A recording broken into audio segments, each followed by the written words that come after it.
where he says, "A farmer went out to scatter seed." It's Matthew 13:3.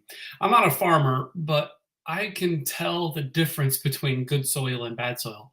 There's a reason we don't try and plant any food bearing plants on the clay riddled hill in the back of my yard.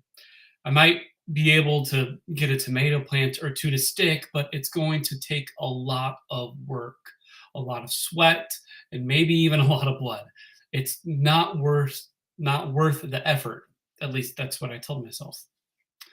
But at least in the parable of the sower, God in Christ doesn't seem to count the cost of spreading the seed of grace in the world. This parable is included in Matthew, Mark, and Luke, and it tells us as much. Whether the ground is shallow or rocky, thorn laden or healthy, the sower casts the seed of God's coming kingdom far and wide on all of it.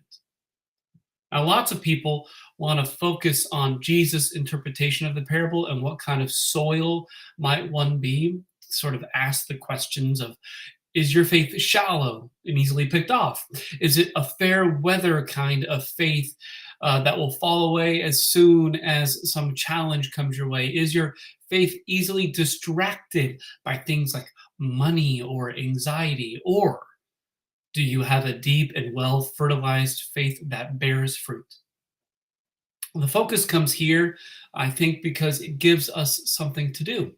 We can show we are healthy soil by doing good works in the world, by bearing fruit. We can serve people. We can give more money. We can read the Bible. We can march. We can invite people to church. We can boycott. We can pray. If I'm doing all the things good Christians are supposed to do, whether you're more justice or piety minded, then isn't that faith evidence that my faith is good? Maybe, but that just feeds into the cardinal sin of wanting to be in control. By trying to work our way or prove we are good soil, we are putting the cart before the horse.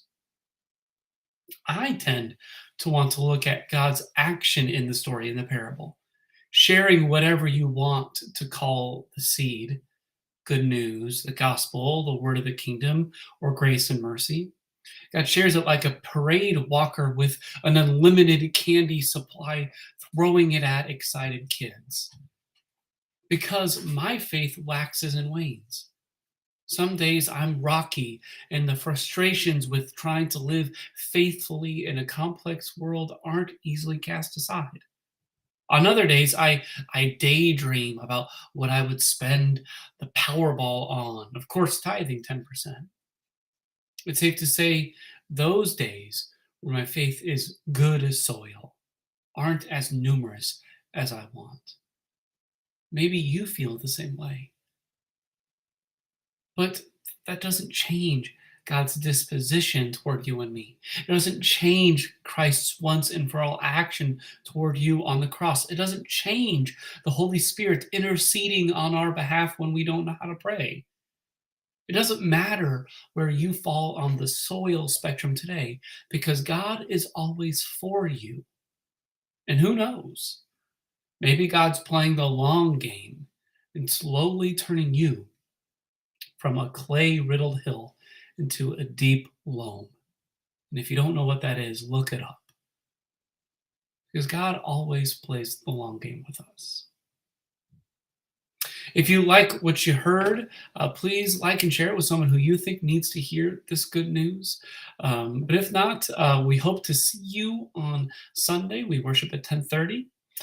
You can join us in person or online. But if we don't see you, our ending's always the same. God be with you till we meet.